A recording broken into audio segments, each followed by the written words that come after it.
Gaming has been something I've always enjoyed ever since I was a young kid, whether it was the OG Battlefront 2, Need for Speed Most Wanted, or that Robotech game. It's always an awesome experience to play through these games. Those were fun and great games. The Saw entries, on the other hand, are fun but terrible games. Terrible is an understatement. Atrocious is more like it. The dialogue, combat, story, and so on are very underwhelming to say the least. Make sure to hit the like button, comment, and subscribe for more content. Without further ado, let's get into the video. Oh yes, there will be blood. The Saw franchise was something that I started watching at a young age. Probably not the best idea looking back on it, but it was fun to watch R-rated movies. I originally watched the first 6 movies after they were released. Then I was able to view the 7th and supposed final installment once it came out. I do enjoy the movies. The story at times can have very interesting ways of explaining events, in some cases contradicting past movies, still they are fun to watch. I initially found out about this game from a popular YouTube series covering it. The game looked horrible, especially for the amazing titles of games we were getting back then. There were just way better choices. That series was amazing and one of the many inspirations for making a channel. The games, on the other hand, are not amazing. Years later, I wanted to come back to this game doing some challenge runs. Most notable was the no death challenge that I completed somewhat recently. That took like multiple attempts. Having the knowledge of the movies, both games, in a different perspective after doing challenges on this game made me want to write and edit a review. I know many of you guys have seen or played this, so I'd be interested to hear funny stories or your opinions on the games. Before we get into the story, I should first explain the basics of the game alongside some of the characters. Detective Tapp is the main character and who the player plays as during the game. Because of Tapp's fixation on Jigsaw, it has impacted the lives of many people around him, his partner Singh being one of many. Boil down the story as much as possible, the game revolves around Tapp rescuing people that he has hurt, by accident or on purpose, or were involved with Jigsaw in some way. Jigsaw tests the good detective by seeing how far he will go to save these people, relinquishing his pain while helping those he's wronged. That's the story extremely watered down. The asylum has many traps and puzzles for Tapp to get past. Shotgun traps, whether it be the tripwire ones or the door traps, gas rooms, circuit boxes, and so on will be found as the player progresses through the game. Jigsaw is one devious man. Oh gosh, the combat. I mentioned the story being very weak in this game. Well, the combat is no different. It's janky, it never really works the way it's supposed to. What do I mean by that? Simply put, there are pistols, knives, etc. that the player can find, but Detective Tapp's fists are the strongest weapons. Some might think I'm joking, but I'm dead serious. He has those fists of fury. Tapp can block, dodge, and even curb stomp enemies. Blocking and dodging is the mechanic that I don't think I have ever used in a serious encounter. It is snail slow and is actually more hindering than useful. The player can curb stomp if no weapon is equipped, or knock them while they are down if any weapon is equipped.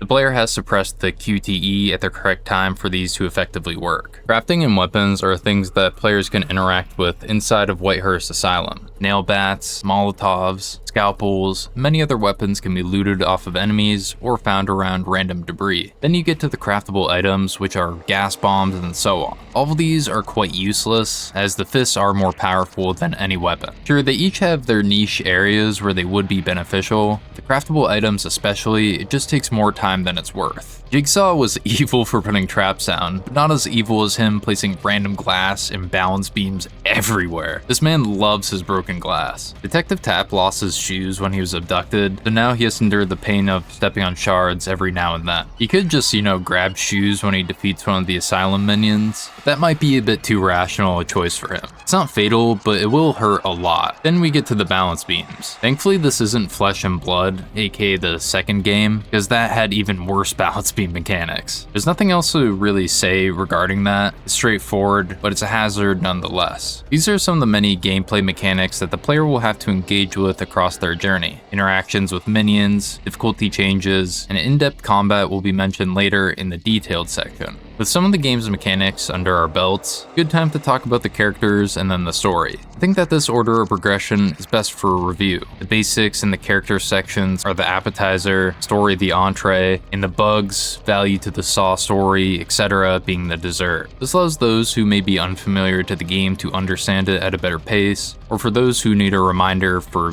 all the aforementioned things. I'll give a few sentences or more talking about these characters. After the events of the first movie, Detective Tapp Tap was taken by Jigsaw and brought to the asylum. Jigsaw removed the bullet that Zepp shot at Tap, and instead placed a key for other participants in the trial. That is why all the minions in the game are so adamant about going after the detective. He was a broken man after his partner's death, which he carelessly caused. As a result, Jigsaw wants to test him to see if he has learned anything. Will Tap overcome his fixation on Jigsaw, or will he succumb to vengeance? Jigsaw is the main antagonist of the game. Long story short, he was fascinated by the desire to understand human life, specifically the survival instinct of people. How far would someone go in order to save themselves? The man eventually became obsessed with this answer, so he began his games, testing the will of people he's come across. This is one such instance. Each of these characters are voiced by someone else, not the people from the movie. Tap is voiced by a coach from Left 4 Dead, Amanda is Cortana's voice actor, and so on. I personally don't mind it, and I think they performed decently enough with the material they were given.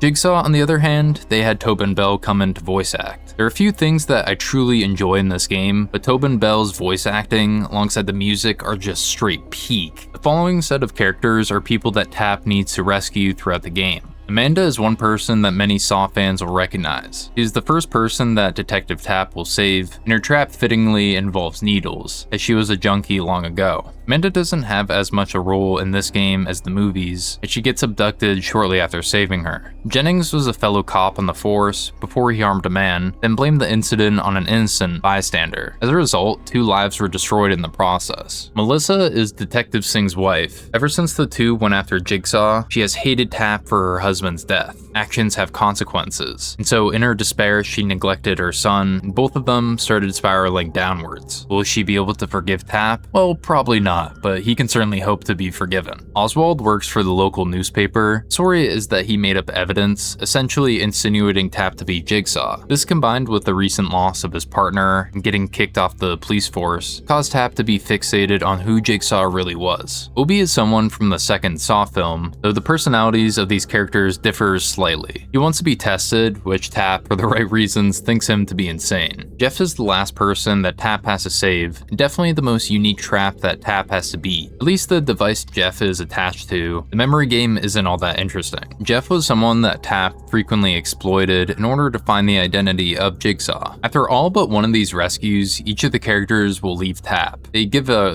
random excuse so that Tap can be alone. I think in actuality, even though everyone had their differences with him, they'd want to stick together to survive. Get that Tap has the key for the other minions, but I don't think that Amanda, Jennings, etc. knows about this. I'd be interested to know your thoughts on this what-if scenario. What if each of these characters worked with Tap instead of leaving? And if Oswald wasn't an imbecile, would they have actually escaped? Would it not have mattered? Or something else? I'd be interested to hear. Pighead is a bit of a mystery in this game, as we don't see Jigsaw as much compared to the second game. Pighead aims to show what Jigsaw's henchmen can do. In the movies, we slowly come to find out who each of these characters under the mask are. Initially John Kramer, Hoffman, and Amanda. This game keeps his or her identity a secret. If the player chooses the bad ending, then a fake Pighead will be unmasked. It's not the boss one we fight before the library. Is it Amanda? Hoffman? Well, it's definitely not either of them, since they appear in the later movies, supposedly after this game takes place. So who could this mysterious henchman be? I think this could really go into any direction with no clear answer. Still, it's really cool to speculate and think about it. Various unnamed minions will roam around the asylum. Most are hostile, but very few will not attack Tap unless he attacks them first. They each have some game of their own, alongside taking down Tap to acquire the key. It could be, a Venus flytrap, needle pit, and beyond. It's interesting to see how they took elements from the movies and incorporated them into the games. The last character that I'll mention is someone that was talked about in the game but never appeared. Pam Jenkins is a character from the later Saw films who is a journalist. It was cool to see her and a few of the people within the asylum have past history from documents scattered about. These are the characters within Saw the video game. Now let's transition to the story narrative of the game, some knowledge of each of the characters. Because of Detective Tap's carelessness with police procedure, fixation on Jigsaw's identity, alongside impacting a cascading amount of people, Jigsaw takes Tap into the asylum, wheeling him in. That's when we wake up with a reverse bear trap on our heads. Jigsaw explains why we are here and the rules for the game. Once we take the trap off and figure out the combination, we are able to proceed. This is when we are introduced to 2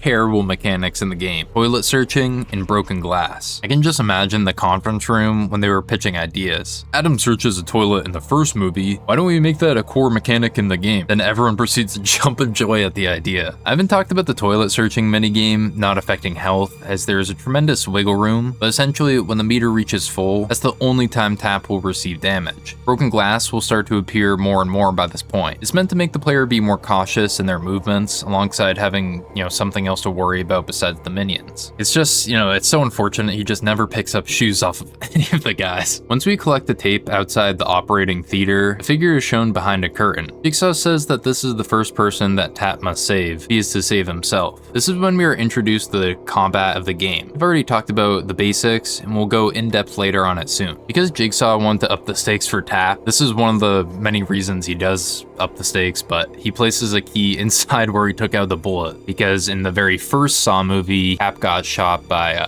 Zep. It was, gosh, I really enjoy the first one, and it's not like perfect, none of them are, but it's kind of a cool twist. Around this point is when he figures it out. Mention the files/documents that can be found laying around the asylum. As this is the first few, I figured I'd talk about it in the story section. There are two types of files that can be read by Tap. People who worked at the asylum when it was still active, whether that be hospital staff recounting procedures, to patient medical files, or people who are connected to Jigsaw in some way. It is fairly interesting to read through some of these, especially when they are talking about past procedures. Once we've collected the key by completing a puzzle, Pighead barges in and captures us. Waking up in front of the surgical theater's door, we must now rescue the figure behind the curtain. This is when we come to find out that it is Amanda. Each of these characters' traps connect with that person. Because Amanda was a junkie, she has to be injected for her test. Oswald is stretched because he's stretched with truth. I don't know, at least that's what I think Jigsaw was doing.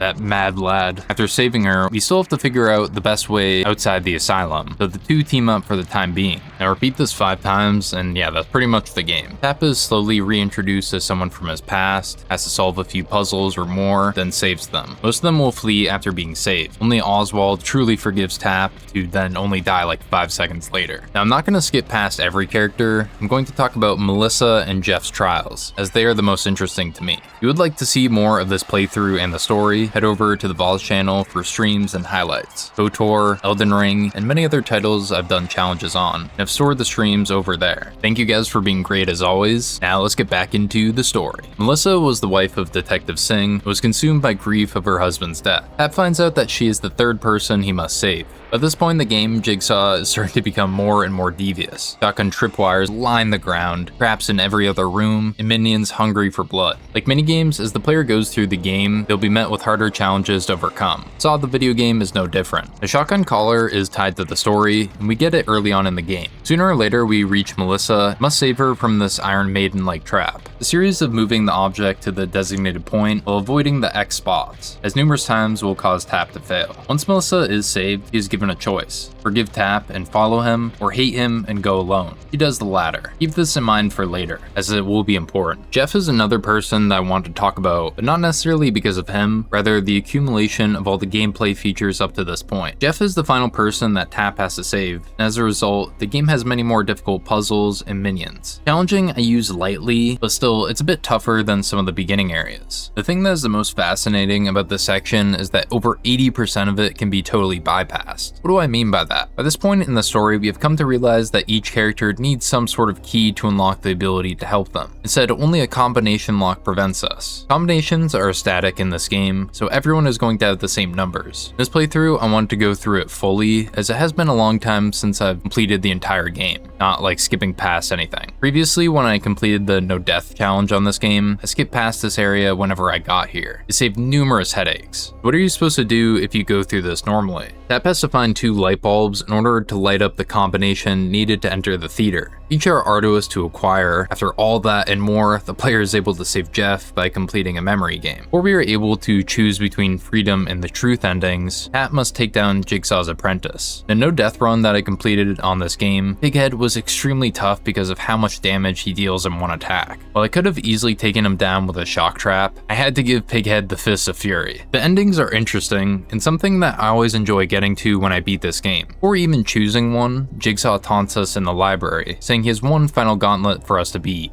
A long series of running past minions, avoiding electrically charged water, completing a circuit puzzle before the time runs out. Once that is completed, Tap is able to choose. Freedom is the game's canonical ending. Tap and all the other people who were in the asylum were freed. Tap, Jennings, Obi, etc. The detective is still consumed by grief and his fixation of Jigsaw. So the game ends with us looking at a TV screen until, yeah, that happens. The second game, Flesh and Blood, picks up immediately after the sequence for those who are interested. The truth ending is one that I found to be the most fascinating, as it has the same beats as the movies. Because Tap chose the truth, everyone in the asylum must be punished for his unwillingness to learn. Essentially, Tap follows Jigsaw to a rooftop. The detective beats him relentlessly. This is when the twist is revealed. Since we saved Melissa, she was forced into another game because she couldn't forgive Tap. She was forced to make sure Tap was on the right track, otherwise she would never see her son again. This is when she goes towards Billy the puppet, and a shotgun trap just goes off. Tap is then seen inside a rehabilitation center, but his mind is still in the asylum, showcasing that Tap will never be free, but more importantly, truth has its costs. The story of Saw is far from the greatest, and definitely has its ups and downs. That is one of the many reasons why I enjoy this game for being bad. It has some good themes, such as,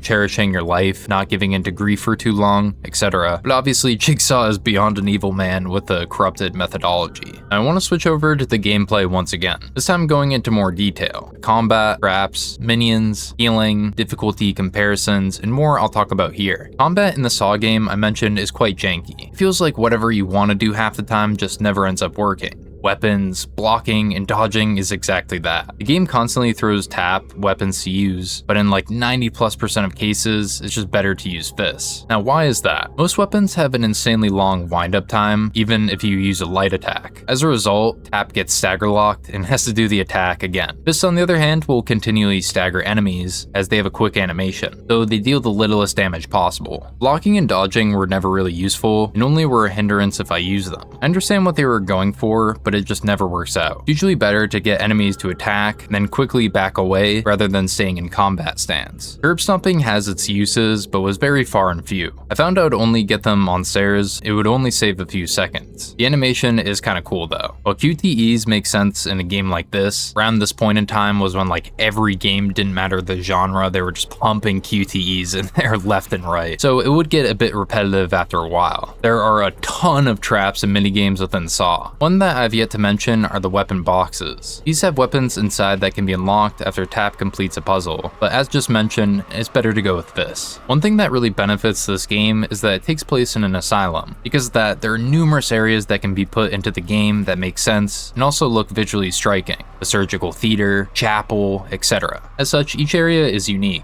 Some of the traps may be the same, but there is rarely a repeated area. Minions have been seen all over the asylum. Box-headed mini-bosses, people with shotgun collars, and more unique looking enemies. And of all these guys, the shotgun collar enemies were the most interesting from a gameplay perspective, and were the most fun to fight. Fighting in the sense that you basically just bolt a door or two and you're golden. On the flip side, the dudes with the contraption in their eyes were the toughest. Since they just use their fists, they can easily stagger Tap over and over again. I guess it's payback for all those hits on Pighead and other enemies. Those interactions help to keep areas tense and keep the player on their toes. Healing in this game is actually pretty cool. Why do I say that? Well, there are a few ways of telling the player that they're low in health. A very obvious health bar is one way to see this. Another more obscure way that's kind of cool is by looking at Tap's arm with a bandage. The lower HP Tap is at, the more bloodied it will appear. Health typos are the main source of healing. Tap is able to hold 4 at a time, so it never feels like you are that low, especially with the devs just chucking them at the player. Besides hypos, there are random miscellaneous things that Tap can collect, bandages and sewing kits to name a few. While health isn't important for most traps, as they will just one-shot the player, it is necessary for combat. The last thing I'll talk about in this section is the difficulty. There are only 2 options, normal and insane. I've gone through both of these difficulties and didn't really notice much of a difference. I think the biggest is that enemies will have a bit more health than usual, often taking another hit or two to take them down. Traps don't seem to increase, enemies have similar pathing, basically their AI wasn't tuned to match the difficulty, and timings for puzzles also seem to be the same.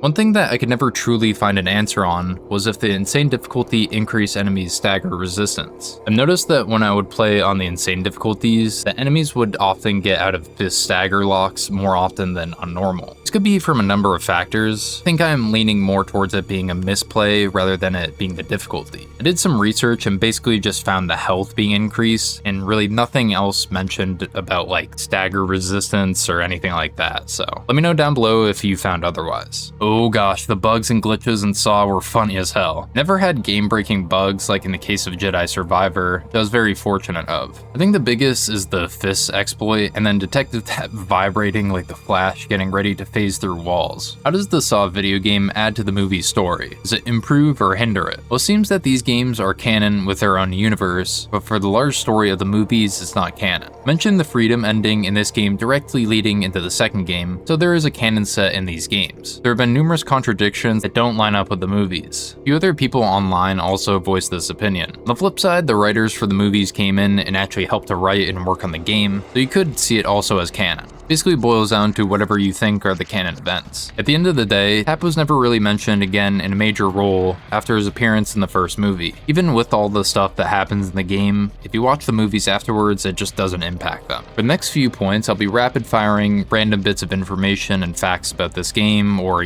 something regarding it. As I mentioned earlier, the writers for the first few Saw films came aboard to help with these games. The story is far from the best. It feels like it could have been part of the Saw universe. Raps, location, tone, music, etc. Ties really well with the movies. The first room of the game is very similar to the room from the first movie with Adam and Dr. Gordon. Various schematics for traps within the movies can be found, most notable being the angel trap from Saw 3 with Detective Carey. Amanda has been the character that has been in the most amount of traps / games in the Saw universe. That's without even counting the video games. You got Saw 1, 2, 3, and all the flashbacks from 4, 5, 6. Don't think she's in 7. And then you got X. Traps for minions resemble many found within the movies. The needle pits, that razor wire trap from the original Saw, etc. It was cool to spot these Easter eggs as I was playing through the game. And I think one of the biggest contradictions that could make this game be considered non-canon was having Jigsaw remove the bullet that Zep shot at Tap. It should be Dr. Gordon, as he was the one that did all the medical stuff Jigsaw needed. Jigsaw is extremely smart, but mostly for predicting human behavior and engineering, rather than him having an extensive medical background. So the story takes place in between Saw 1 and 2, but when they were actually creating the game, it was developed between Saw 5 and 6. So they may not have planned yet for Dr. Gordon to be one of Jigsaw's henchmen. The soundtrack goes so hard in this game. I cannot, I think words can simply not describe how amazing each soundtrack is. I'd highly recommend checking the soundtracks out on YouTube after watching this. I'll link the playlist down below. But everything from the quick sound effects to the full-on soundtracks were excellent. One day I'd really like to get the opportunity to speak with a composer for these. While many people criticize the story, gameplay, characters, etc., I found rarely anyone that dislikes or even hated the music. Most people seem to think it's one of, if not the best aspect of this game.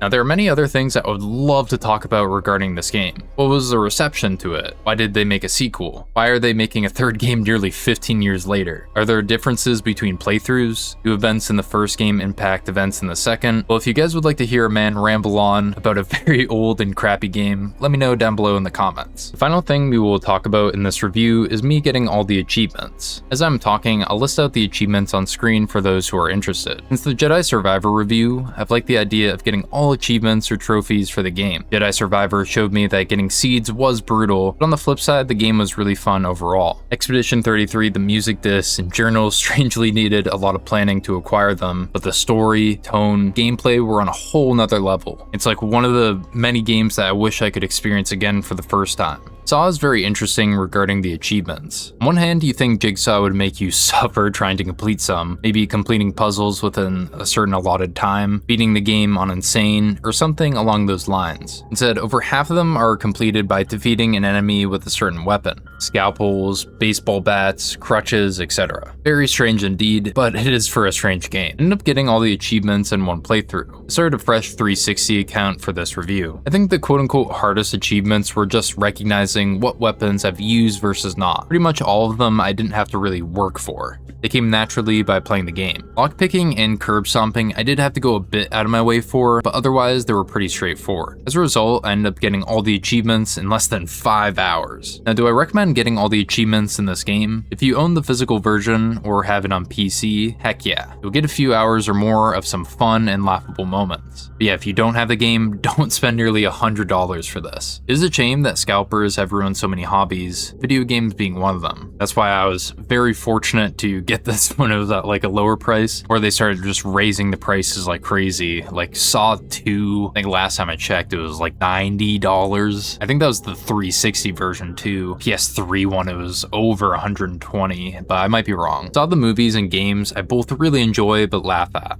They have some great moments, but then have sections where you really have to suspend your disbeliefs in order to not question the story's events. It is fun to play through from time to time, but certainly not something I'd spend multiple playthroughs in a row doing. Still, it is interesting to dissect the game, its combat, characters, story, and beyond. Maybe one day in the future I'll have the opportunity to do challenges in the second game. At least for now, until a physical copy is priced more appropriately, it's just not worth the time or money in my opinion. Why am I doing a review on nearly a 20-year-old game? I've wanted to dig into this game for a while, especially with the news of a third game. Biggest reason is that for Halloween this year, I plan to complete a hitless run on this game. What the heck? Hitless? Yeah, that's going to be crazy to say the least. I think the biggest thing that I've struggled with in regards to thinking about this challenge run is whether I should include glass counting against the run or not. Because there are already numerous things that must damage taps, such as the various gas puzzles, but I think it would be fair to discard glass from the rules, instead focusing on the minions and traps. Let me know down below your thoughts on the hitless idea. Thank you for watching the video. Make sure to hit the like button, comment, and subscribe if you haven't already. This greatly helps to support me and the channel, alongside pushing the video to others who may be interested. Try to do something kind for someone today, whether it's a small or large gesture. This is your boy Skilled Fawn, and I'm out.